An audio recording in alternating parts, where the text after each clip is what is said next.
सभी साथियों को नमस्कार।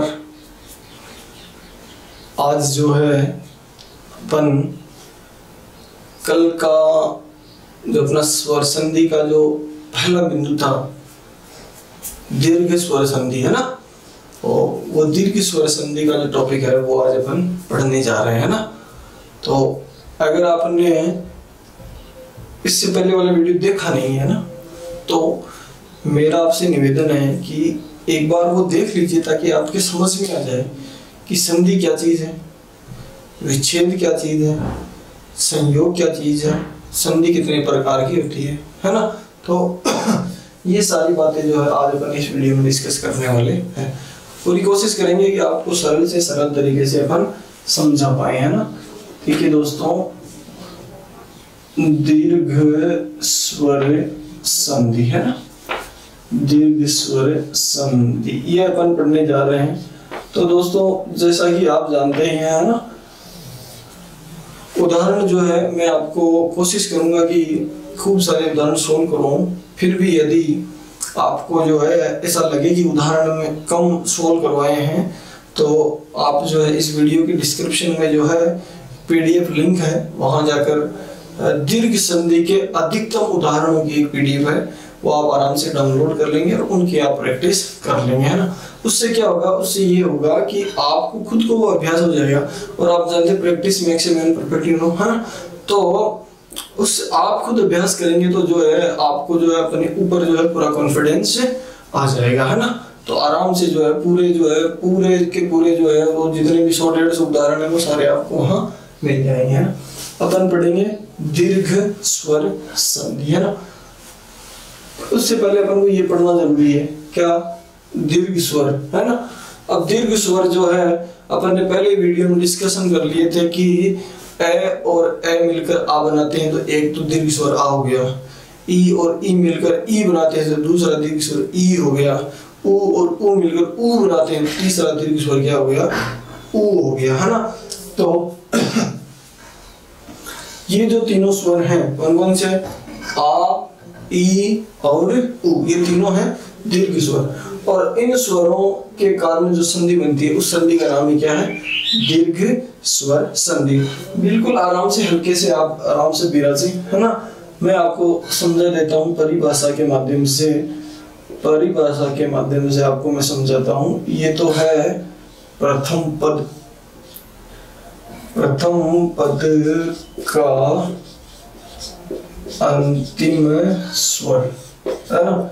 ये प्रथम पद का अंतिम स्वर, और ये जो है ये है उत्तर पद का प्रथम स्वर, और इसके बराबर जो आएगा वो आएगा इसका परिणाम। बिल्कुल आराम से इत्मीनान से बैठ जाइए, है ना।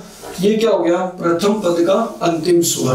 मैंने अभी आपको बताया था कि आ, ई और ऊ ये तीन जो है वो दीर्घ स्वर है ना। तो तीन स्थितियां इसकी बनने वाली है ना। प्रथम पद का अंतिम स्वर, प्रथम पद का अंतिम स्वर यदि ए है या फिर आ है, ठीक। और उत्तर पद का यानी बाद वाले पद का पहला स्वर भी या तो ए है या फिर आ है ना। देखिए ये देखने में वन लाइनर आपको ठीक नहीं लग रहा होगा, है ना। एक लाइन में हो सकता है आपको ठीक नहीं लगे। इसका रिजल्ट भी आपको बराबर में बता देता हूँ। बराबर का मतलब क्या हो गया, बराबर का मतलब क्या हो गया, आ हो गया, है ना। अब मैं आपको थोड़ा सा खोल के समझाता हूँ। खोल के समझाने का मतलब मेरा ये है कि यदि इधर ए है और उधर भी क्या है, ए है ना। इधर भी ए है और इधर भी ए है ना। तो ये दोनों मिलकर, ये ए और ए, ये दोनों मिलकर जो है वो बनाएंगे स्थिति किसकी, आ की बनाएंगे, ठीक। एक स्थिति तो ये हो गई। दूसरी स्थिति, ये जो स्थिति एक स्थिति हो गई ये वाली, है ना। दूसरी जो स्थिति है वो इधर आ है, इधर क्या आ गया, आ गया। इधर क्या आ गया, ए आ गया। इधर आ है और इधर ए। ये दोनों भी मिलकर जो है क्या बनाएंगे, ये दोनों भी मिलकर क्या बना देंगे, आ बना देंगे। तीसरी स्थिति क्या हो गई, तीसरी स्थिति ये हो गई कि इधर आ है और इधर आ है, इधर आ है और इधर भी आ है ना। तो ये दोनों मिलकर भी क्या बना देते हैं, ये दोनों मिलकर भी बना देते हैं आ।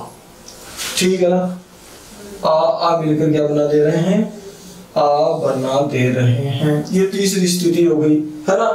एक चौथी स्थिति भी बन सकती है क्या, बन सकती है, बिल्कुल जो है चौथी स्थिति भी आपके सामने बन सकती है। क्या बन सकती है, इधर तो हो ए और इधर क्या हो जाए, इधर हो जाए आ, है ना।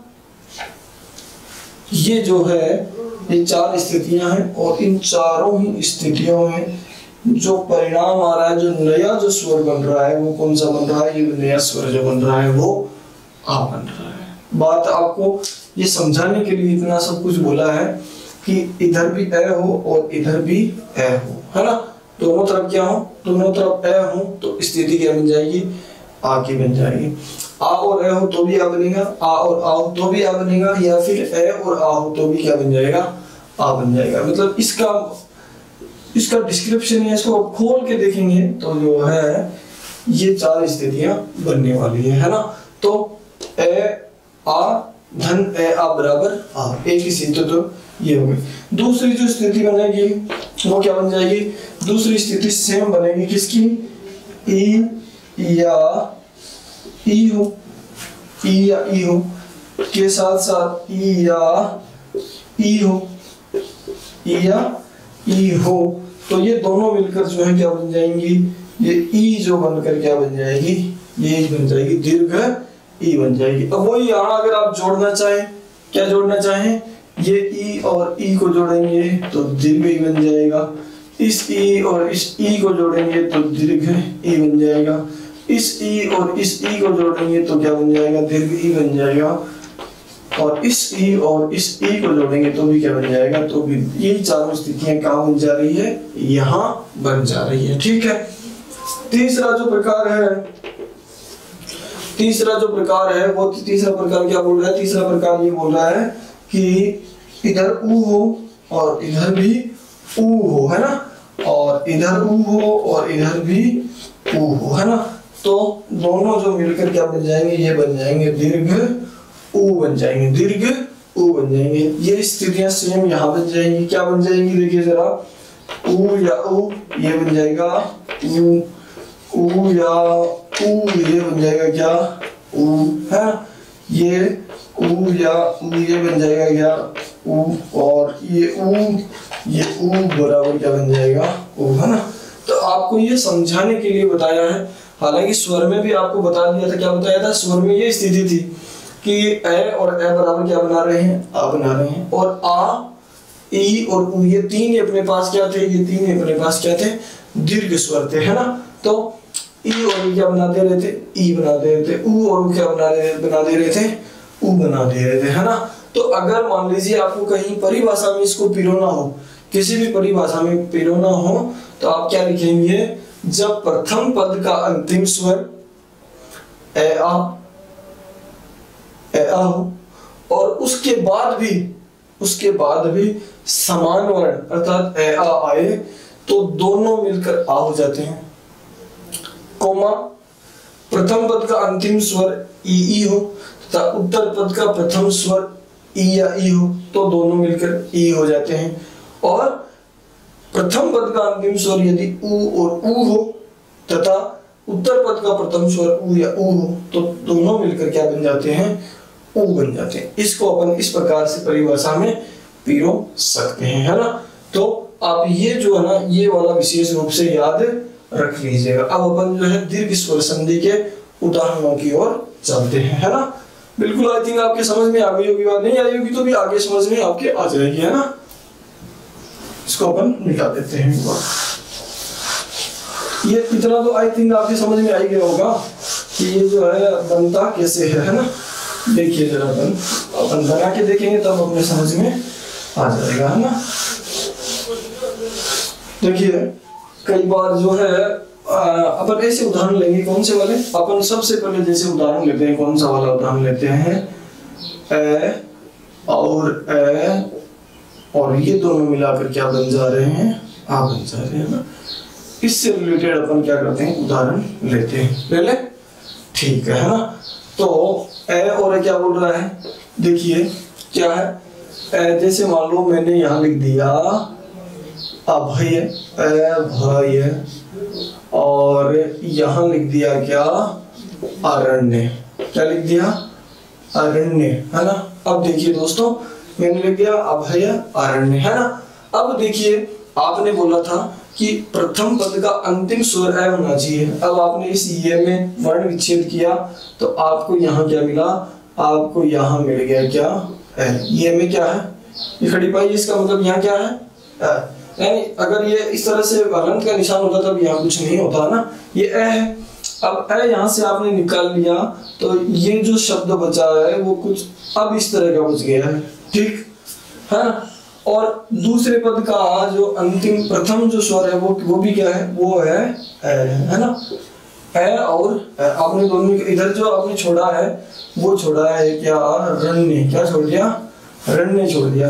अब देखो दोस्तों, ये वाली स्थिति बन गई है आपके पास। ये देखो, अगर आप इस शब्द को अलग करते हैं, इसको अपन ने अलग कर दिया और इसको अपन ने अलग कर दिया, तो बिल्कुल सेम स्थिति बन गई ना। ये बिल्कुल बोलो तो बन गई है ना। तो ये जो है स्थिति बनी है ए और ए, और आपका नियम कहता है कि ए और ए दोनों जुड़कर क्या बन जाते हैं? जुड़कर बन जाते हैं ये आ। अब ये देख लो, आपका नियम पूरा फॉलो हो जा रहा है, हो जा रहा है आ, ठीक है। अब आपको क्या करना है? इसको ऐसा कैसा यहाँ लिख देना है, ये देख लो भाई, और इधर अपन ने लिख दिया क्या? रंग। अब जैसे अपन ने कल की क्लास में अपन ने ये बताया था कि ये जो स्वर होता है अपने से पहले वाले हलंत व्यंजन में जाकर मिल जाता है, तो ये जो है इस आ को ग्रहण कर लेगा, ये आ को ग्रहण कर लेगा। तो ये में ए जुड़ा हुआ होता है तब तो ये हो जाएगा, आ जुड़ेगा तो या हो जाएगा। क्या हो जाएगा? ये बन गया। देखो दोस्तों क्या? या, है ना। ये दोनों मिला दिए और अब इसको देखिए, ये ए है, ये भ है, ये र है, आधा न है और ये, है ना। इसको एक बार बोलिए तो जरा दोस्तों, आप बोलिए। जी, अपन बोलने में कई बार ऐसी गलती करते हैं। क्या गलती करते हैं? इसको बोलते हैं अभयारण्य बोला जाता है ना।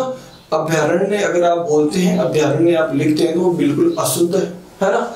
इसको आप बोलेंगे अभयारण्य। क्या बोलेंगे? अभयारण्य। ऐसा जंगल जहाँ पर जानवर जो है बिना भय के घूमते हैं वो कहलाता है क्या? अभयारण्य, है ना। तो एक उदाहरण तो ये हो गया। अब जो है एक उदाहरण मैं और दे देता हूँ ताकि आपको बिल्कुल एकदम फिट समझ में आ जाएगा, है ना। वो ज्यादा बेहतर रहेगा मेरे हिसाब से, है ना। बाकी तो उदाहरण तो आपको बहुत सारे मिल ही जाएंगे, समझ में आने वाली बात है ना। ये हो गया अभयारण्य। एक उदाहरण अपन और लेते हैं छोटा सा, बिल्कुल छोटा सा उदाहरण लेते हैं, और ये उदाहरण ले लेते हैं अपन पूर्ण धन अंक। दिख तो रहा, पूर्ण धन अंक। ये अपन ने एक उदाहरण ले लिया, है ना। ये क्या बोल रहा है? पूर्ण अंक। अब अपन को क्या बोल रहा है? पूर्ण अंक बोल रहा है कि ये जो है यहाँ क्या है? पूर्ण में जो है ये है ए, यहाँ है, ठीक है ना। तो अब ए यहाँ है, इसका मतलब ये हालात हो गए, है ना। ये हालात हो गए पूर्ण, है ना। और ए अपने पास है, ए अपने पास है, इधर भी अपने पास क्या है? उत्तर पद का प्रथम स्वर क्या है? ए है। अब इधर जो बचा है वो बचा है अनुस्वार और क, ये बचा हुआ है ना। अब ये स्थिति फिर बन गई। देखो ए और ए बन गए, बोलो तो बन गए कि नहीं बन गए? निश्चित रूप से बन गए, है ना। तो ए और ए मिलकर क्या बन जाएंगे? ए और ए मिलकर बन जाएंगे, है ना। इसको आप ऐसा कैसे लिख दीजिए यहाँ, ये पूर्ण आ और आधा नया और ये लिख दिया। अब इस अण्डय में क्या मिला देंगे? आ मिला देंगे, है ना। तो ये बन जाएगा क्या? इस तरह से ना बन जाएगा। ये पूर्ण इसके साथ में अब जोड़ ही देंगे, है ना। और ये बन जाएगा क्या? है ना। ये बन जाएगा क्या? देखो जरा क्या बना? पूर्णांक। तो इस तरह से जो है यदि आपके पास ए और ए वाले शब्द आए तो उसको आराम से आप संधि युक्त बना सकते हैं। संधि युक्त बना लिया। अब आपके दिमाग में आ रहा होगा कि गुरुजी ये तो हम ही बना लेते हैं ना। हम तो तब जाने जब अपन को क्या है, तो इनको तोड़ना आ जाए, है ना। ठीक है, कोई बात नहीं है, तोड़ना भी अपन को आ जाएगा। कैसे आएगा देखिए जरा, एक उदाहरण मैं लेता हूँ यहाँ पर। देखिए एक उदाहरण ले लिया मैंने यहाँ पर, सावधान, है ना, सावधान, सावधान उदाहरण लिया। और देखो मुझे जो है यहाँ जो है आ नजर आ रहा है, कहीं आ रहा है या आपको भी आ नजर है ना, दो जगह नजर आ रहा है, आ दो जगह आ नजर आ रहा है। तो मुझे जो है आ निकालना है यहाँ से। सबसे पहले क्या निकालना है, आ निकालना। तो अपन पहला आ निकाल लेते हैं यहाँ से। देखिए दोस्तों, देखिए दीर्घ संधि में क्या है, जहाँ कहीं भी आपको आ नजर आए वो निकाल लीजिएगा, जहाँ कहीं भी दीर्घ ई नजर आए वो निकाल लीजिएगा, और दीर्घ उ नजर आए वो आप निकाल के बाहर कर देंगे। तो आपके जो है ये सिस्टम सारा समझ में आ जाएगा, आसानी से, है ना। देखिए क्या लिखा, सावधान। तो मैं इसका पहला या निकालने की कोशिश करता हूँ। इस सामने जो आ है वो मैं निकाल लेता हूँ। ये देखो, ये मैंने आ इसका निकाल दिया आपकी मदद से, है ना। ये आ निकाल दिया। तो यहाँ जो है आ निकलने के बाद ये जो स्थिति बची है वो बची है, ये स बच गया अपने पास, क्या हलंत, क्या बच गया, हलंत बच गया। और इधर जो बच गया है वो वैसा का वैसा लिख दीजिए। क्या लिख देंगे आप, वैधान, है ना, वैधान, ऐसा वैसा इसको लिख दीजिए। अब देखिए दोस्तों, अब अपने पास जो बचा हुआ है वो क्या बचा हुआ है, वो है आ। अपने पास क्या है, आ है ना। अब इस आ को अपन तोड़े, आ को अपन तोड़े तो बताओ किस प्रकार से तोड़ सकते हैं, किस प्रकार तोड़ सकते हैं आ को। आ को केवल अपन इसी प्रकार तोड़ सकते हैं, या तो ए या आ, और या इधर भी ए या आ। इसके अलावा अपन तोड़ नहीं सकते। बोलो तोड़ सकते हैं इसके अलावा, बिल्कुल नहीं तोड़ सकते। इन चारों स्थितियों में जो है रिजल्ट आएगा वो क्या आ जाएगा, आ जाएगा। कैसे आएगा देखिए जरा। अब अपन क्या करेंगे, अब अपन जो है इस स में ये दोनों स्थितियां बना के देख लेते हैं, है ना। एक स में तो ये बन गया श, और ये बन गया क्या, सा। इधर जो बन गया है वो क्या बन गया, ये जो ए जोड़ देंगे इसके, तो ये बन जाएगा क्या, अवधान। बोलो बन रहा है ना, या बन जाएगा क्या, अवधान, या बन जाएगा क्या, अवधान, है ना। अब आपको परिणाम, आप इससे ज्यादा जो है इसके टुकड़े हो नहीं सकते। अब आप समझदार व्यक्ति हैं तो इसका उत्तर निकाल के यहाँ संधि विच्छेद कर देंगे, है ना। कि स का मतलब तो होता है सहित, और एक होता है क्या, अवधान। दोनों की तरफ से मीनिंग निकल रहे, अर्थ निकल रहा है। इसका मतलब हमारा उत्तर बिल्कुल सही जा रहा है। सधन अवधान, अवधान का मतलब ध्यान है सहित, अटेंशन, है ना। अटेंशन वाली जो स्थिति होती है वो कहलाती है क्या, स अवधान। आई होप आपको एक तो तोड़ना आ गया होगा। चलिए एक तो अपन ने अलग से तोड़ दिया, मैं आपको ये जो आपने पहले शब्द बनाए हैं इन्हीं को तोड़ के बताता हूँ, है ना। ये जो अभयारण्य शब्द है इसी को आपको तोड़ के मैं बता देता हूँ, है ना। क्या बताता हूँ, अब आपको इसमें तो सिर्फ एक ही आ नजर आ रहा है ना, इसमें सिर्फ एक आ नजर आ रहा है, वो ये आ है, वो यहाँ है। बोलो तो ये आ अपन ने निकाल लिया, आ यहाँ से निकाल लिया, तो अपने पास जो स्थिति बनी है वो बनी है कौन सी, अभय, और इधर बन गई कौन सी वाली, अरण्य वाली, है ना। अब जो है, अब आप क्या करेंगे, अब इस आ के टुकड़े कर लेंगे, आ के टुकड़े करेंगे, बाकी सिर्फ चार टुकड़े होंगे, ए या आ, इधर भी ए या आ, ये चार टुकड़े इधर ए या आ के, इसके आ के चार टुकड़े हो गए। अब क्या करेंगे, इस अभय को जो है इससे जोड़ देंगे, है ना। मैं यहाँ ऐसा लिख देता हूँ पहले तो, है ना, अभय और ये रण्य, है ना। अब जो है ये दोनों इसमें जोड़ दो, एक और दो, फिर एक और दो, ये दोनों जोड़ दो, है ना। जोड़ के देख लेते हैं अपन, अभय, या फिर क्या बन जाएगा, अभय या, है ना, के साथ क्या जुड़ जाएगा, एक तो अरण्य जुड़ जाएगा और एक जुड़ जाएगा अरण्य, है ना। अब निर्णय आपको लेना है कि आपका उत्तर कौन सा हो सकता है ना। देख लो ना, ये अभयारण्य था, इससे जस्ट ऊपर अभेदन अरण्य ये स्थिति थी, इसको जोड़ने में, और जस्ट नीचे भी देखो वो की वो स्थिति यहाँ चली आ रही है ना। दोनों तरफ जोड़ने और तोड़ने में दोनों में जो है सेम स्थिति नजर आ रही है। अब जो है इसको तोड़ने में क्या है कि अपन ने अलग अलग कर लिया है ना, क्या कर लिया, अभय भी लिख दिया, अभया भी लिख दिया, अरण्य भी लिख दिया, आरण्य भी लिख दिया है ना। तो आरण्य, आरण्य का मतलब नहीं है, कोई मतलब नहीं है ना। आरण्यक ग्रंथ है कुछ जो जंगल में रहकर रचे गए थे, उनको आरण्यक बोला जाता है। अभया नहीं, निर्भया है, अभया नहीं है ना। तो आपका उत्तर क्या हो जाएगा, आपका उत्तर आराम से हो जाएगा कौन सा वाला, अभय धन अरण्य। ये देखिए आपका उत्तर हो गया अभय अरण्य। इससे और इससे मैच करवा दीजिए, कोई दिक्कत नहीं है। बोलो आपकी बात समझ में आ रही है ना, मैं ये चाह रहा हूँ कि आपकी बात समझ में आए, है ना। तो विच्छेद आप संधि आप कर लेंगे, विच्छेद में एक दो शब्दों के आपको और बता देता हूँ ना। आगे चलते हैं अपन।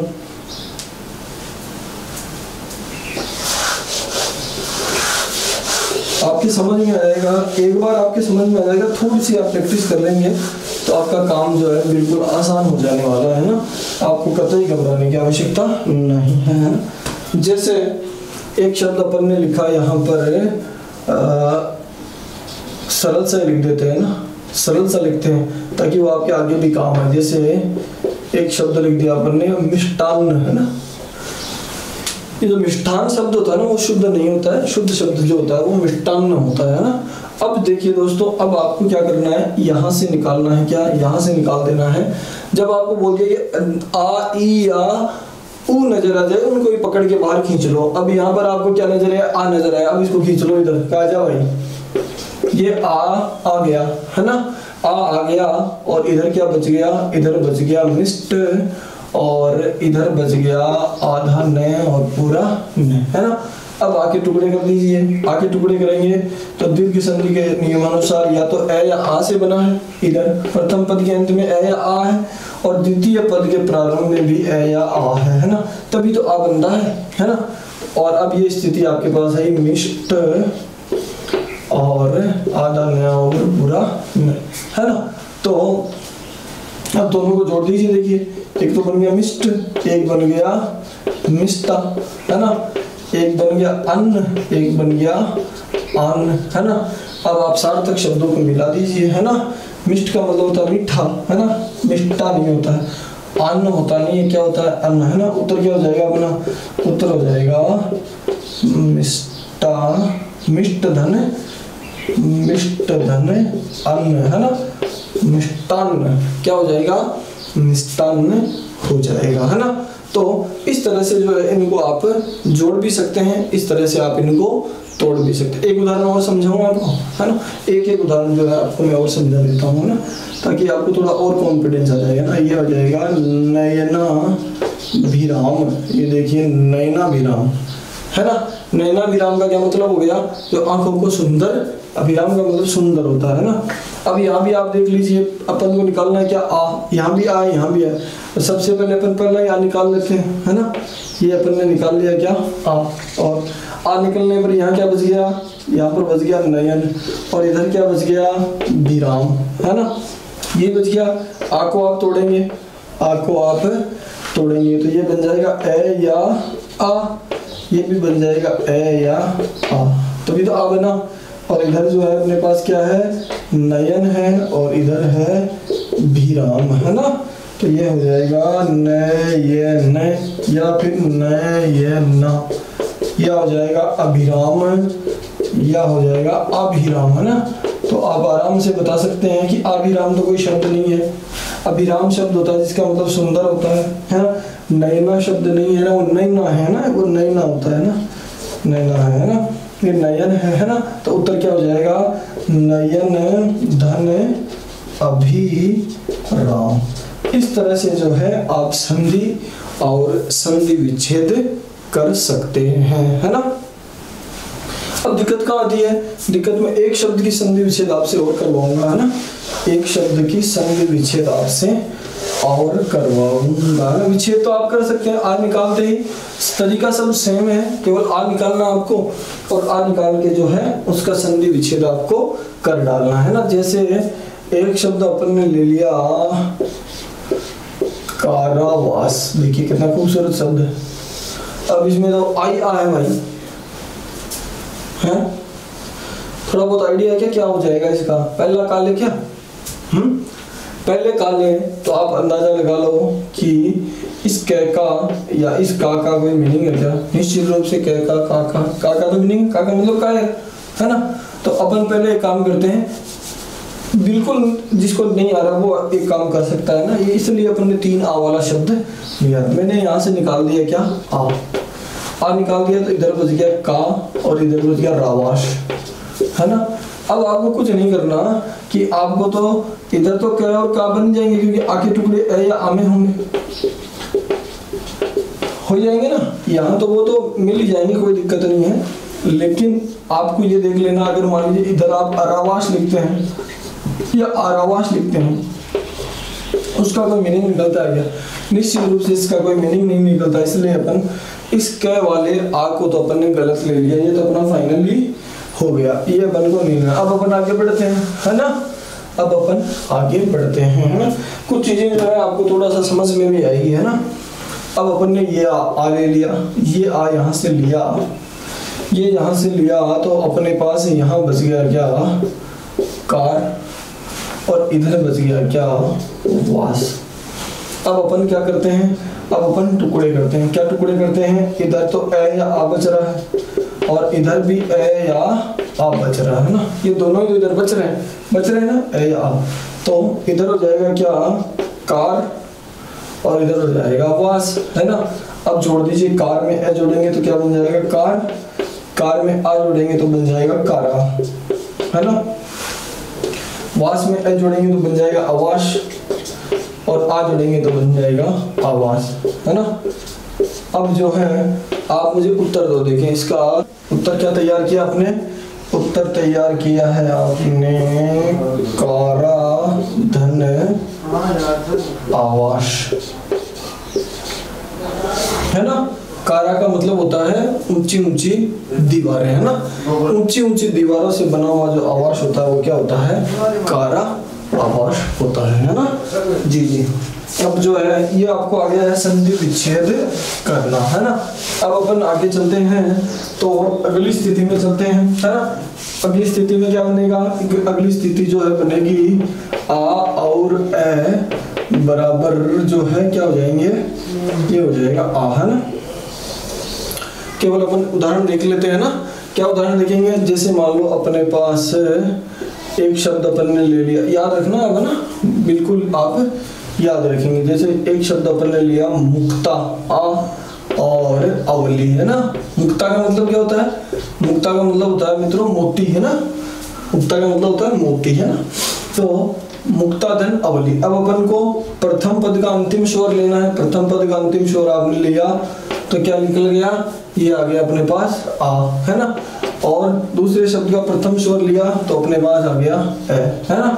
अब आ निकल गया इसमें से, तो क्या बच गया, ये मुक्त बच गया, और इधर क्या बच गया, इधर बच गया वली, है ना। अब ये स्थिति बन गई, ये स्थिति। अब ए और आ मिलकर क्या बन जा रहे हैं, ए और आ मिलकर बन जा रहे हैं आ, है ना। ये हो गया आ, तो ये मुक्त यहाँ पहले से था, वली यहाँ था ही, बोलो निश्चित रूप से था, है ना। तो ए और आ, तो अपन ने पढ़ लिया, आ कहाँ चला जाएगा, ए अपने से पहले वाले स्वर रहित व्यंजन के साथ चला जाएगा, तो ये बन जाएगा ता, है ना। ये बन जाएगा मुक्ता, और क्या जोड़ देंगे, वली, है ना। क्या जोड़ दिया, मुक्ता वली। मुक्तावली का मतलब क्या होता है, मोतियों की माला। मुक्तावली जो होती है वो होती है मोतियों की माला, ठीक है। अगला जो उदाहरण पढ़ेंगे अपन वो पढ़ेंगे ए धन आ। ए धन आ बराबर क्या हो जा रहा है, आ हो जा रहा है ना। जैसे इसको मिटा देते हैं अपन और आगे चलते हैं। आपके समझ में आ जाना चाहिए, है ना। तो ये हो गया ए और आ ना। एक उदाहरण लेते हैं अपन, श धन आयाश, सधन आयाश, है ना। ये ले लिया, श का प्रथम पद का अंतिम स्वर अपने पास है ए, और द्वितीय पद का प्रारंभिक स्वर अपने पास है आ, है ना। तो इधर क्या बच जा रहा है, इधर एस बच जा रहा है और इधर याश बच जा रहा है ना। तो ए और आ मिलकर क्या बन जाएंगे, ये बन जाएगा आ, से पहले से अपने पास मौजूद है, ये जो है यास, है ना। तो इसको जो है इसमें मिला देंगे तो ये बन जाएगा सा या श। सायास का मतलब क्या होता है? सायास का मतलब होता है प्रयास सहित, है ना।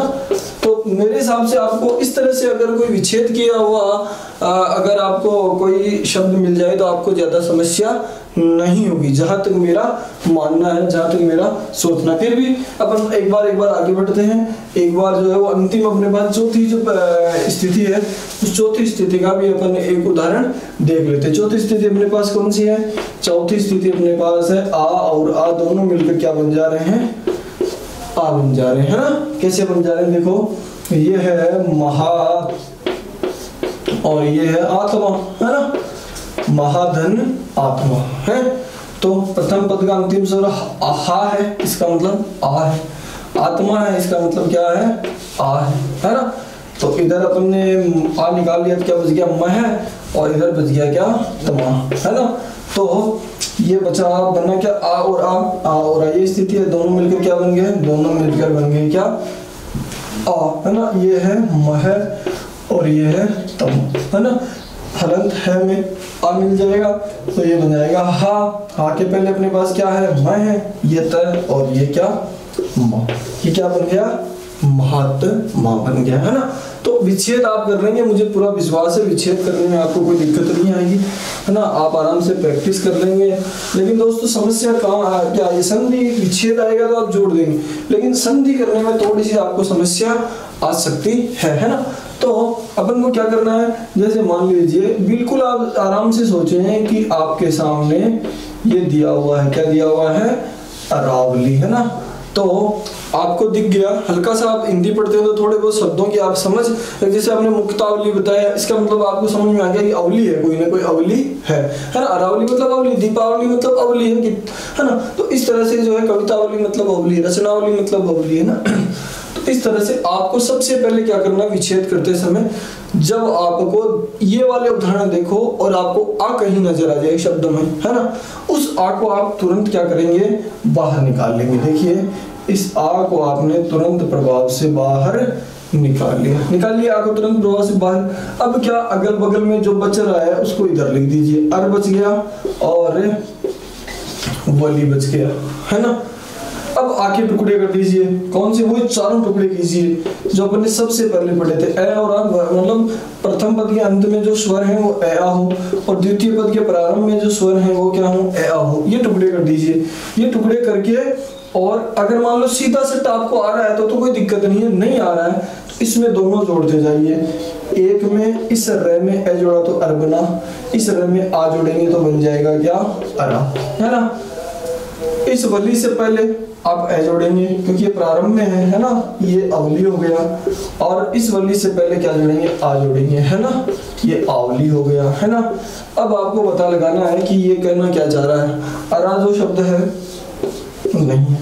अर का मतलब होता है पहिए का जो एक भाग होता है वो होता है अर, है ना। आवली कोई शब्द नहीं है। इसका मतलब इसका संधि विच्छेद क्या हो जाएगा? अर्धन अवली। इसका विच्छेद क्या हो जाएगा? अर्धन अवली। बोलो हो जाएगा ना? निश्चित रूप से हो जाएगा, है ना। अर्धन अवली। अर का मतलब होता है हमारी अरावली में ये पहिए की तरह घूमी हुई है इस तरह से, है ना। कहीं भी जो है ऐसे बिल्कुल एक साथ घूमती नहीं है ना, इस तरह ऐसा लगता है जैसे कोई पहिया घूमा है और फिर ये आगे बढ़ा है ना, इस तरह से जो है। आपने पढ़ा होगा ना कि जीके में पढ़ा होगा कि वलित जो है वो श्रेणी है अरावली, है ना। वलित का मतलब है गोल, है ना। वलित का मतलब मतलब गोल घेरा। इस तरह से जो है अरावली जो है फैली हुई है, इसलिए इसको अर्धन अवली बोला जाता है ना। अब आप है ना इतने मैंने आपको बता दिया। दो उदाहरण जो है आप जो है उसको सोल्व कीजिए जल्दी से, है ना, तुरंत ही आप सोल्व कर दीजिए। कौन कौन से उदाहरण सोल्व करेंगे? एक तो उदाहरण है धर्मार्थ, इसको सोल्व कीजिएगा, इसका संधि विच्छेद उस हिसाब से कीजिएगा, है ना। हाँ, एक हो जाएगा क्वथनांक, है ना, इसको भी कर देंगे, है ना। ये दोनों हो जाए तो उसके बाद जो है एक आध और है अपने पास, है ना। क्या हो जाएगा? क्रमांक हो जाएगा और क्रमांक के बाद आप किसका कर देंगे? दिनांक का भी कर देंगे, है ना। आप जो है ये चारों उदाहरण जो है एक बार आराम से जो है सोल्व कीजिए 1 मिनट में, है ना, तुरंत ही। तो आपने जो है ये उत्तर कर दिए है ना। क्या किए, एक तो क्या धर्मार्थ, क्वथनांक, क्वथन धन अंक, क्रम धन अंक, दिन धन अंक, है ना। अब अपन आगे चलेंगे। आगे चलने से पहले आपको ये एक एक जो है विच्छेद इसका और कर देना होगा, है ना। क्या लिख दिया है, लिख दिया है साष्टांग। क्या लिख दिया है, साष्टांग लिख दिया है ना। देखिए यहाँ जो है आपके दोनों ए जो हैं वो दोनों ए जो हैं आ जो हैं वो टूटेंगे और दोनों जो है क्या हो जाएगा, इस आ का तो आ निकलेगा, है ना, और आ निकल के इसका भी जो है आ निकलेगा, है ना। जब ये निकल जाएगा तो इधर बच जाएगा श, है ना, इधर बच जाएगा आधा श और ट और इधर आधा न और ग, है ना। और दोनों आ जो है वो टूट जाएंगे ना। मैं तोड़ देता हूँ दोनों आ को, ए या आ में, इधर भी ए या आ में, है ना। ये स्ट यहाँ पर बीच में बचा हुआ है अपने पास, तो ये श है, स्ट है और न ग है ना। आप उत्तर कर दीजिए क्या है, या तो श या फिर सा, है ना। धन ये क्या जुड़ जाएगा क्या इसके साथ, अष्ट या अष्टा। धन क्या हो जाएगा, अंग या आंग, है ना। तो निश्चित रूप से उत्तर क्या हो जाएगा आपका, स का मतलब सहित, अष्ट यानी 8 और अंग। जब भी कभी अपन सूर्य नमस्कार करते हैं, मंदिर में प्रणाम करते हैं, तब हम अपने 8 अंग जो है पृथ्वी पर स्पर्श करते, उसमें जो है हमारे दोनों पैर के अंगूठे, दोनों पैर के घुटने 4 हो गए और दोनों हमारी हथेलियां 6 हो गए, एक हमारा चेस्ट और एक हमारी ये ठोडी जो है वो जो है बिल्कुल जमीन को स्पर्श करती है। तो ये जो है इस प्रकार का प्रणाम जो होता है वो कहलाता है स अष्ट अंग, साष्टांग प्रणाम जो है कहलाता है। तो इस तरह के प्रश्न भी मतलब आ सकते हैं ना, कई बार इस तरह के प्रश्न भी आ जाते हैं ना कि शांत न, अब जो है बहुत सरल है ना, शयद है ना, अंत है ना। तो इस तरह से जो है कई बार प्रश्न पूछ लिए जाते हैं। तो ये ए आ वाला जो है अपना एक बार चैप्टर क्या हो गया है, कंप्लीट हो गया है। और उदाहरण आप प्रैक्टिस करेंगे तो आप पीडीएफ से आराम से उसको देख सकते हैं। अब अपन जो बात करेंगे वो इसका दूसरा टाइप्स ऑफ है ना। दूसरा टाइप्स ऑफ क्या है, दूसरा टाइप्स ऑफ है ई धन ई मिलकर क्या बन जाते हैं, ई बन जाते हैं। ये वाला टाइप्स ऑफ अपन एक बार सॉल्व कर लेते हैं ना। क्या बोल रहा है ये बोल रहा है कि मैं हूं कौन, रवि, है ना, और इंद्र, है ना, रवि धन इंद्र। बात समझ में आ गई, क्या समझ में आई कि इसका अंतिम स्वर, प्रथम पद का अंतिम स्वर क्या है, ई है, द्वितीय पद का अंतिम स्वर क्या है, ई है, ई है, ई है, ई है और ई है। अब ई यहाँ से निकल गया तो क्या बचा, रव बच गया, और इधर से ई निकल गया तो आधा न और द्र बच गया, है ना। नियम क्या बोल रहा है, ई और ई दोनों मिलकर क्या बन जाएंगे, ई और ई दोनों मिलकर बन जाएंगे दीर्घ ई बन जाएंगे, बन जा रहे हैं ना, आराम से बन जा रहे हैं। अब क्या कर देंगे, इसको जो है इसके साथ जोड़ देंगे, इसको इसके साथ जोड़ देंगे। अब नियम आपका जानकारी है आपको कि वह जो है किस में जुड़ जाएगा, ई जो है वह में आके मिल जाएगा, ये बन जाएगा क्या, वी बन जाएगा, वी, है ना। ये जो अपने पास पहले से ही है, ये आधा नए और रविंद्र जो है वो कुछ इस तरह से लिखा जाता है ना। इसी तरह जो आप बना सकते हैं कविंद्र, है ना, क्या बना सकते, कवि धनेंद्र का क्या बन जाएगा, कविंद्र बन जाएगा। दूसरी स्थिति क्या होगी, दूसरी स्थिति हो जाएगी इधर ई होगा, इधर ई होगा, और दोनों मिलकर क्या बन जाएंगे क्या बन जाएंगे, ई बन जाएंगे, है ना। तो दोनों जो है मिलेंगे तो बनेंगे ई। अब उदाहरण अपन अगला लेते हैं ना।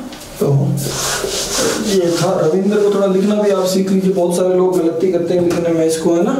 तो ये वाली स्थिति है ना। तो अपन लिख देते हैं एक शब्द है परिधन ईक्षा, परिधन ईक्षा, है ना। तो ये जो है स्थिति जो बनेगी, दीर्घ ह्रस्व ई प्रथम पद के अंत में, द्वितीय पद के प्रारंभ में क्या हो जाएगा, दीर्घ ई हो जाएगा, दोनों मिलकर क्या बन जाएंगे, दोनों मिलकर दीर्घ ई बन जाएंगे। जब ये यहाँ से ई निकल जाएगी तो यहाँ बन जाएगा क्या, पर, यहाँ ई निकल जा रही तो क्या बन जाएगा, क्ष। र में ई जोड़ दीजिए तो बन जाएगा री, ये प, और क्या मिला दीजिए, परीक्षा, परिधन ईक्षा। यानी आपके चारों तरफ का जो ज्ञान है उसका ईक्षण करना, उसको देखना, उसको परखना, उसकी जांच करना क्या कहलाती है, परीक्षा कहलाती है ना। ई हो गया। अब हम तीसरे टाइप्स ऑफ पे जाते हैं, है ना। तीसरे टाइप्स ऑफ पे जाएंगे तो अपन देखते हैं क्या, ई धन ई मिलकर क्या बन जाएंगे, ई बन जाएंगे, है ना। ई धन ई मिलकर क्या बन जाएंगे, ई बन जाएंगे, है ना। कैसे बन जाते हैं वो भी अपन देख लेते हैं, है ना। जैसे अपन ने एक शब्द लिख दिया मही धन इंद्र, ये उदाहरण भी कई बार परीक्षा में पूछा जाता है ना। क्या शब्द लिखा, मही धन इंद्र, है ना।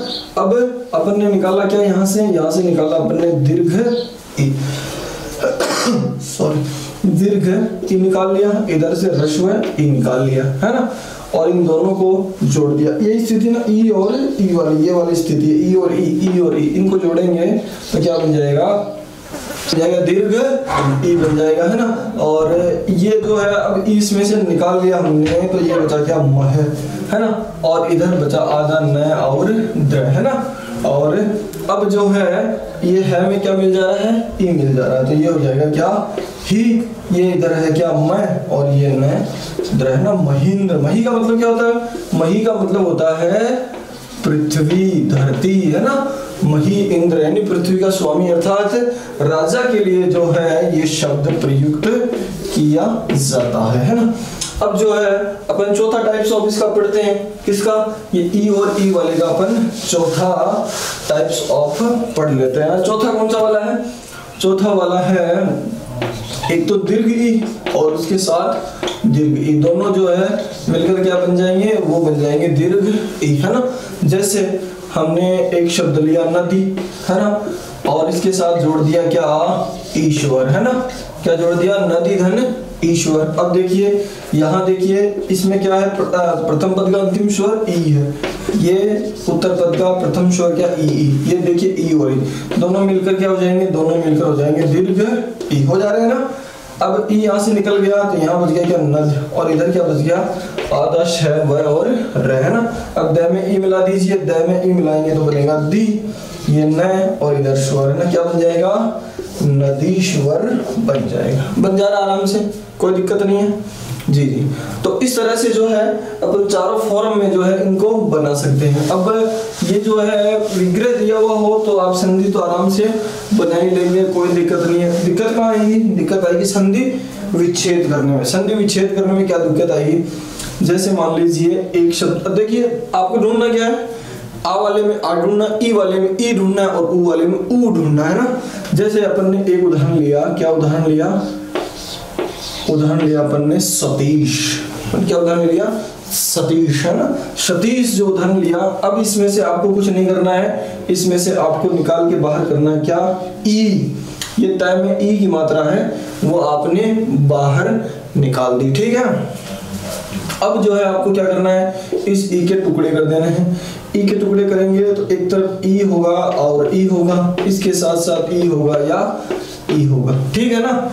ये ई हो गए। अब जो है अब आपने ई यहाँ से ले लिया तो इधर क्या बच गया, इधर बच गया सत, और इधर केवल बच गया क्या, श, है ना। अब जो है दोनों के साथ जोड़ दीजिए, ये जो है एक तो ह्रस्व ई सती, एक हो जाएगा क्या, सती, है ना, और एक हो जाएगा इश, और दूसरा हो जाएगा ईश, है ना। अब आप इनमें से सार्थक शब्दों का समूह छांट दीजिए। क्या छाटेंगे आप, सती कोई शब्द है नहीं, ये है सती, है ना, पतिव्रता, है ना। तो ये सती, और ये ईश नहीं होता, ईश होता है, क्या होता है, सती धन ईश, है ना। सती के ईश, सतीश किसको माना जाता है, सतीश कहा जाता है भगवान भोलेनाथ को, शंकर को जो है सतीश कहा जाता है। बोलो समझ में आ गया।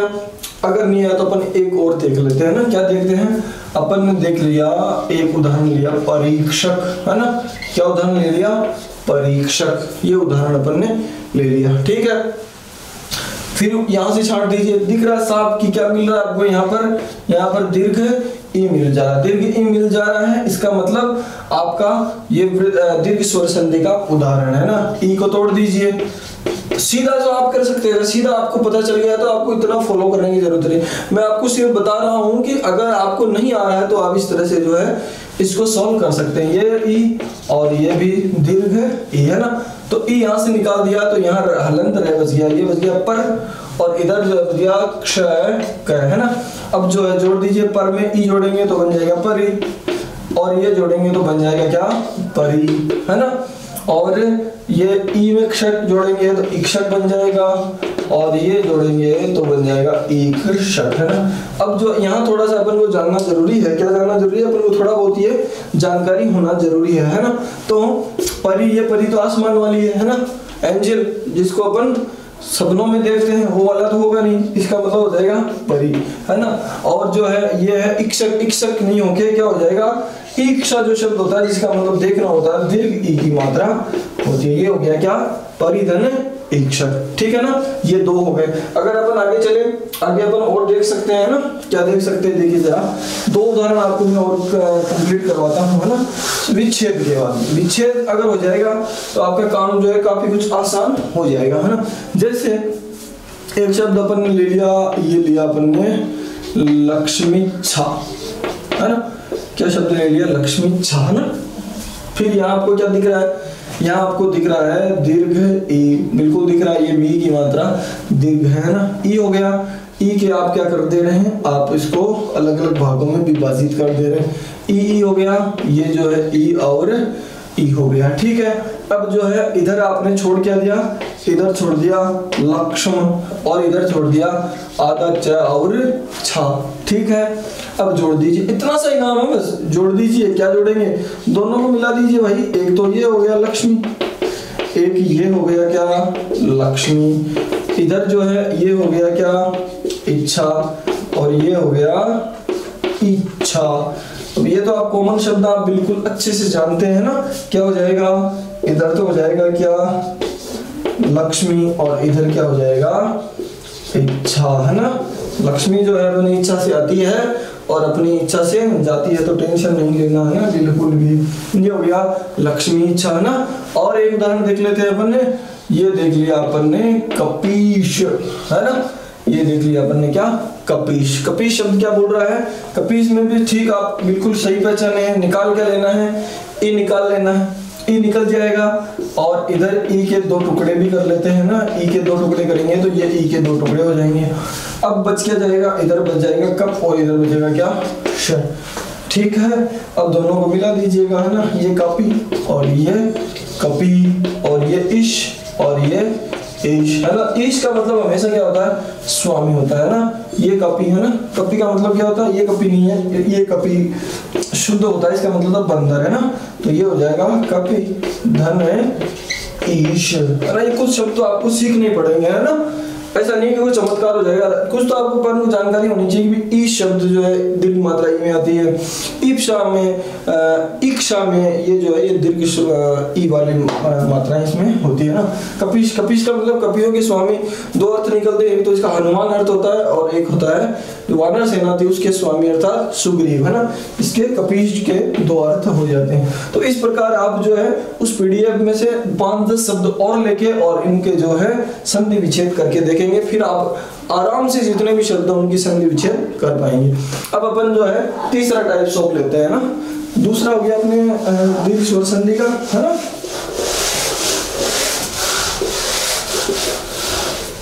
अब अपन देखते हैं तीसरा प्रकार, है ना। तीसरा प्रकार क्या है, देखिए तीसरा प्रकार ये है, तीसरा प्रकार अपना ये है कि इधर ऊ हो और ऊ हो, इसके साथ ऊ या ऊ हो तो दोनों मिलकर क्या हो जाते हैं दीर्घ ऊ हो जाते हैं ना। ये जो है अपना तीसरा टाइप सोप है किसका, दीर्घ स्वर संधि का, है ना। तो अपन पहले लेते हैं ऊ के साथ ऊ को जोड़ते हैं और उससे मिलाकर बना क्या देते हैं दीर्घ ऊ बना देते हैं ना। संस्कृत भाषा जो है हम ऑलमोस्ट सब लोगों ने पढ़ रखी है ना। वहां जो है एक पाठ हुआ करता है सूक्ति सुधा, है ना। तो अपन क्या लेते हैं, अपन लेते हैं देखिए सुधन उक्ति, ये देखिए क्या ले लिया सुधन उक्ति ले लिया। अब देखिए इसका अंतिम स्वर क्या, प्रथम पद का अंतिम स्वर ये ह्रस्व ऊ की मात्रा दिख रही है, ये ऊ की मात्रा है ना। उत्तर पद का प्रथम स्वर क्या है ऊ है ना। दोनों मिलकर क्या हो जाएंगे, दोनों मिलकर हो जाएंगे दीर्घ ऊ हो जाएंगे। जब इसमें से ऊ निकल गया तो यहाँ जो बच गया वो बच गया हलंत श, और इधर ऊ ले लिया तो इधर क्या बच गया आधा का और ये उदाहरण हमने ले लिए। अब भाई साहब इसको स को मिला दीजिए ऊ में और जोड़ क्या दीजिए गति, ये दोनों जोड़ दीजिए, ये बन जाएगा शू और ये हो जाएगा गति। बोलो तो जरा, हुआ ना जी जी, ये हो गया। अब जैसे मान लीजिए एक उदाहरण और लेते हैं, एक उदाहरण लिया मैंने बहुधन उद्देश्य, क्या लिया, बहुधन उद्देश्य, ठीक लिया है ना। अब देखिए ये ह्रस्व उ की मात्रा है, ये भी ह्रस्व उ की मात्रा है, दोनों मिलकर बन जाएंगे क्या, दीर्घ उ, है ना। अब उ यहाँ से निकल गया तो यहाँ क्या बचा, बह, और इधर क्या बचा, इधर बचा है देश्य, क्या बच गया, देश्य, है ना। तो अब जो है ये बह हलंत है ना, तो ये हो जाएगा बह, और ये जो है क्या है, ये क्या है, ये हो गया बह उ और देश, है ना। अब है में क्या मिला देंगे, उ मिला देंगे, उ मिला देंगे तो ये हो जाएगा क्या, हु, ये हो जाएगा बहु, और ये हो जाएगा क्या, दस्य। बढ़िया से देख लीजिए, शब्द शुद्धि में भी ये काम आएगा अपने, है ना। एक बड़ा कॉमन शब्द है जिसको अपन ऑलवेज जो है गलत बोलने की कोशिश करते हैं, ऑलवेज, है ना। जैसे मैंने ये लिख दिया लघु धन उत्तरात्मक, है ना, ये लिख दिया लघुधन उत्तरात्मक, है ना, उ है, देख लीजिए ये उ है, ये भी क्या है, उ है, दोनों मिलकर क्या हो गए, दीर्घ उ। अब उ यहाँ से निकल गया तो यहाँ क्या बच गया, लघ, और इधर क्या, ये उ निकाल लिया तो इधर बच गया तरात्मक, है ना। अब जो है इस उ में ये दीर्घ उ मिला देंगे तो ये बन जाएगा क्या, लघुत्तरात्मक, क्या बन जाएगा, लघुत्तरात्मक बन जाएगा, है ना। तो इसको लघुत्तरात्मक ही हमेशा अपन को बोलना है, इसको लघुरात्मक जो है अपन को नहीं बोलना है, लघुरात्मक इसको बिल्कुल भी नहीं बोलना, क्या बोलना है, लघुत्तरात्मक। तो आराम से आप देख लीजिए उ वाले जो है आप बढ़िया से देख लीजिए, है ना, और इनका जो है वो संधि विच्छेद भी आप देख लेंगे, है ना। ठीक है, अब अपन नेक्स्ट जो इसका टाइप्स होगा उ वाला, उस पे अपन चलते हैं ना। नेक्स्ट क्या बोल रहा है, नेक्स्ट बोल रहा है उ हो या उ हो, उ या उ हो, तो दोनों मिलकर क्या बन जाएंगे, दीर्घ उ बन जाएंगे। अब कैसे बनाते हैं, देखो कैसे बनाते हैं, ये बनाया अपन ने सिंधु धन ऊर्मी, क्या बना दिया भाई साहब, सिंधु धन ऊर्मी, देखिए बना दिया जी जी। ये उ की मात्रा ह्रस्व है, ये उ की मात्रा ह्रस्व है, ये उ की मात्रा दीर्घ है, ये उ की मात्रा दीर्घ है ना। ये कंडीशन सेम आप देख लीजिए, वहां दोनों मिल जाएंगे तो क्या बन जाएंगे, दीर्घ उ बन जाएंगे। उर्मी का अर्थ आपको बता, उर्मी का अर्थ क्या मतलब होता है, उर्मी का मतलब होता है समुद्र की, उर्मी का मतलब होता है लहर, है ना। तो ये सिंधु का मतलब होता है समुद्र, है ना। तो ये हो जाएगा, बच जाएगा क्या, सिंध, और इधर बच जाएगा आधा रे और रमी, है ना।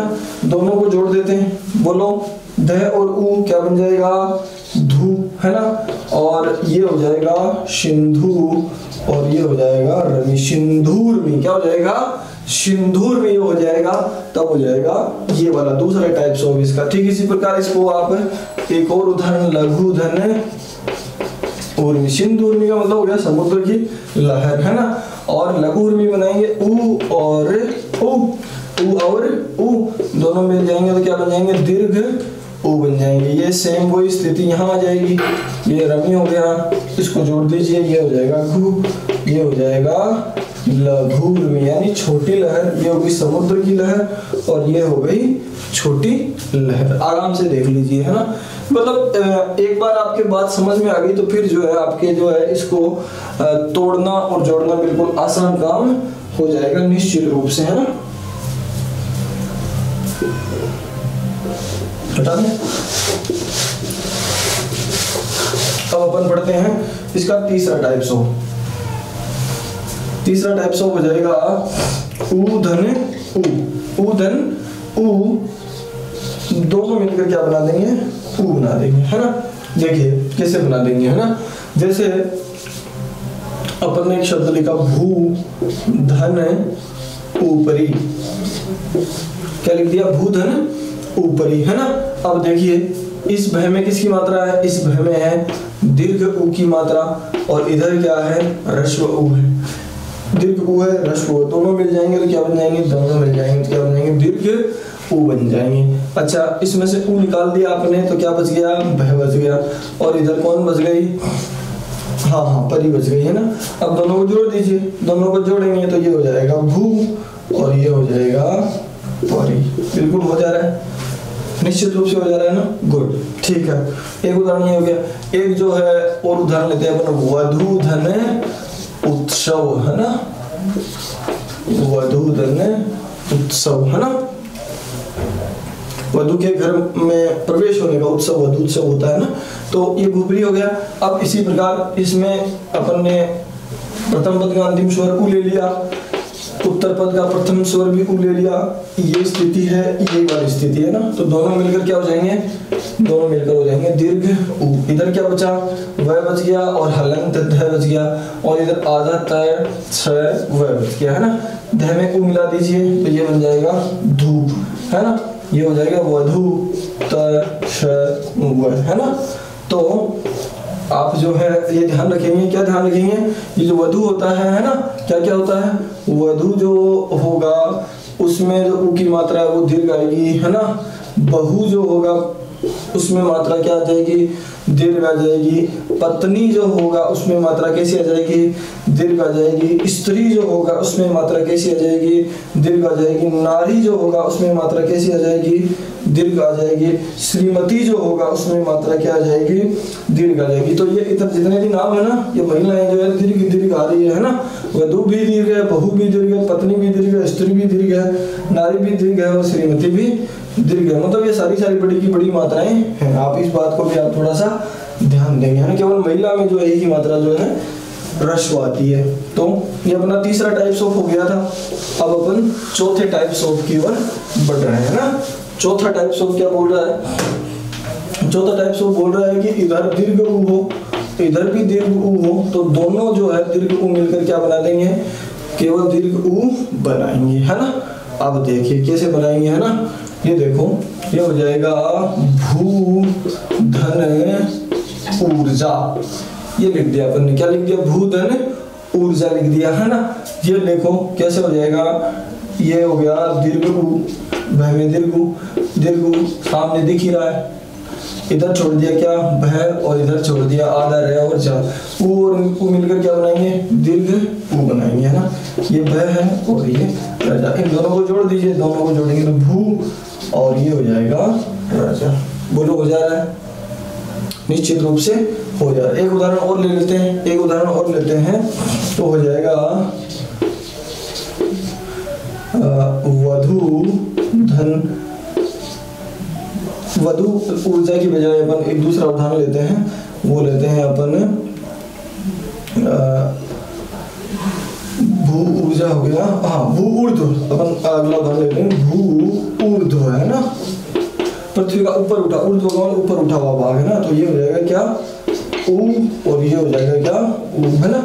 तो ये दोनों मिलकर हो जाएंगे दीर्घ। इधर क्या छोड़ दिया, इधर छोड़ दिया भय, और ये हो गया रद्द। बोलो हुआ, दोनों को जोड़ दीजिए, दोनों को जोड़ेंगे भूर्ध्व, है ना। ये हो गया क्या, भूर्ध्व।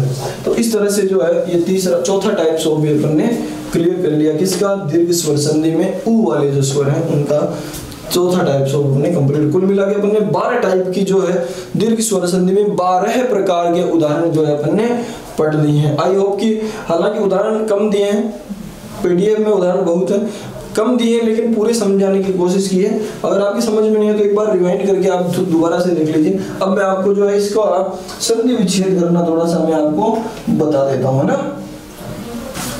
इसका इस वाले का, है ना। इसमें भी जो है आपको ज्यादा कुछ देखना नहीं है ना। आ वाले में आ देख लिया, ई वाले में ई देख लिया, और इस वाले में आपको क्या देखना है, इस वाले में आपको देखना है, जैसे एक शब्द हमने लिख दिया क्या, चमूतशाह। क्या शब्द लिखा है, चमूतशाह। अब दोस्तों सबसे पहले आपको आ भी दिख रहा है, लेकिन उससे पहले आपको क्या दिख रहा है, दीर्घ उ दिख रहा है, दीर्घ उ दिख रहा है। तो अपन ने सबसे पहले अपन ने क्या निकाल लिया, इसका दीर्घ उ निकाल लिया, ये दीर्घ उ निकाल लिया, इसके टुकड़े कर दो, दीर्घ उ के क्या कर दो, टुकड़े कर दो, उ या उ टुकड़े कर दिए, इधर ऊ या ऊ टुकड़े कर दिए, है ना, टुकड़े कर लिए। और इधर जो ऊ निकालने के बाद जो स्थिति बची वो बची क्या, चम। और इधर क्या बची है, आधा तैशा है ना।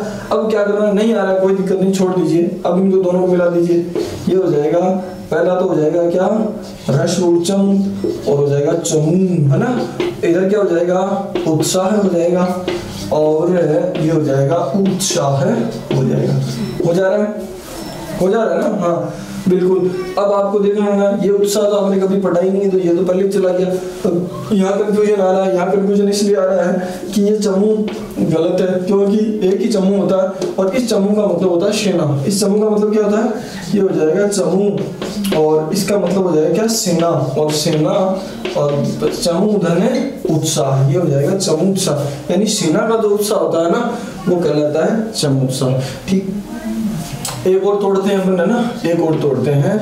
यह है अनुदित, क्या देख दिया, अनुवादित शब्द नहीं होता है कभी भी, है ना, जो शब्द होता है वो अनुदित होता है ना, अनुदित है। तो क्या दिख जा रहा है, ह्रस्व ही है, आ है, कुछ नहीं, केवल आपके पास क्या है, केवल आपके पास है दीर्घ उ, बिल्कुल आपके पास दीर्घ उ है। दीर्घ उ आपने ले लिया, और क्या कर दिया, दीर्घ उ लेने के बाद आपने इसके टुकड़े कर लिए, ये जो टुकड़े हैं, ऊ और ऊ कर दिया, ऊ और ऊ कर दिया। अब जो है इधर जो आपने छोड़ा था, यहाँ से ऊ निकालने के बाद अन छोड़ दिया था, और इधर क्या छोड़ दिया था, इधर आपने दित छोड़ दिया था, ठीक है ना। तो अब दोनों को जोड़ दीजिए, ये अनु हो जाएगा और ये अनु हो जाएगा, है ना, ये उदित हो जाएगा या फिर उदित हो जाएगा, है ना। तो कौन सा, एक उपसर्ग अपन काम में लेते हैं। अब उपसर्ग जो है हमेशा ह्रस्व मात्रा वाला होता है, तो अनु जो है वो ह्रस्व मात्रा वाला उपसर्ग है। और सूर्य उदय होता है, उदित होता है ना, तो उदित नहीं होता, उदित होता है ना, तो ये हो गया उदित, है ना, अनुधन उदित। यानी ऐसी कोई कृति जो मूल कृति के बाद बनी हुई है ना, मूल कृति का अनुवाद जो होता है उस रचना को बोला जाता है अनुदित रचना, है ना। तो अनु का मतलब बाद में, अनु का मतलब पीछे, जो मूल रचना के पीछे या बाद में उदित हुई है, सामने आई है, प्रकट हुई है, उस रचना को अपन क्या बोलते हैं, अनुदित रचना बोलते हैं। तो मैंने जो है आपको इस क्लास में कोशिश की है कि 12 प्रकार के जो टाइप्स ऑफ हैं, किसके जो प्रकार हैं दीर्घ स्वर संधि के, वो सारे समझाने की कोशिश की है। और संधि विच्छेद किया कैसे किया जाए, इसका भी मैंने बिल्कुल सूक्ष्म तरीके से आपको बताने की कोशिश की। फिर भी दोस्तों, यदि आपको कहीं ऐसा लगता है कि मेरे द्वारा आपको बताया गया तरीका ठीक नहीं लग रहा है, उदाहरण कोई और शामिल करने हैं, उदाहरण में संधि विच्छेद ज्यादा बताने हैं या संधि करना ज्यादा बताना है, तो ये सारी बातें जो है आप मुझे निश्चित रूप से बताएंगे, तभी मैं अगला वीडियो जो है उसमें बिल्कुल सुधार, क्योंकि संधि सुधार करूंगा, क्योंकि संधि जो है वो लंबी चलने वाली है। तो जितनी आप इस वीडियो को देख कर आप बता देंगे आपके समझ में आ रही है, तब तो जो है ये मेथड ठीक रहेगा। अगर आपके समझ में नहीं आ रही है, उदाहरण और देने हैं, समझाना और है, धीरे पढ़ाना है, तेज पढ़ाना है, तो वो सारी बातें जो है आप मुझे बताएंगे, आराम से देखकर बता देंगे। उसके बाद जो है अगले वीडियो में जो है वो मैं सुधार के साथ वो सारी चीजें आपके सामने प्रस्तुत कर दूंगा। हालांकि मैंने बहुत ही इत्मीनान से आपको बताने की कोशिश की, सरल से सरलतम तरीके से बताने की कोशिश की है। तो PDF डाउनलोड कीजिए अब, और डाउनलोड करने के बाद उसमें जितने भी उदाहरण दिए हुए हैं उन उदाहरणों को एक बार सर्च नजर से पढ़िए, जो जो आपको टिपिकल लगे उनको मतलब निकालिए। कहीं आपको दिक्कत आती है तो आप मुझे लिख के भेजिए, इसका संधि विच्छेद क्या होगा, मैं आपको बिल्कुल आराम से उसका संधि विच्छेद करके बताऊंगा। करने का मतलब ये है कि अपन को ये संधि समझनी है, और एक बार समझ ली इसका मतलब बार बार जो है आपको ये संधि पढ़नी नहीं है ना। तो आराम से दोबारा देख लीजिएगा, और बाकी जो है अगली जो क्लास अपनी होगी उसमें अपन जो है नेक्स्ट जो संधि का भाग है वो पढ़ेंगे। बहुत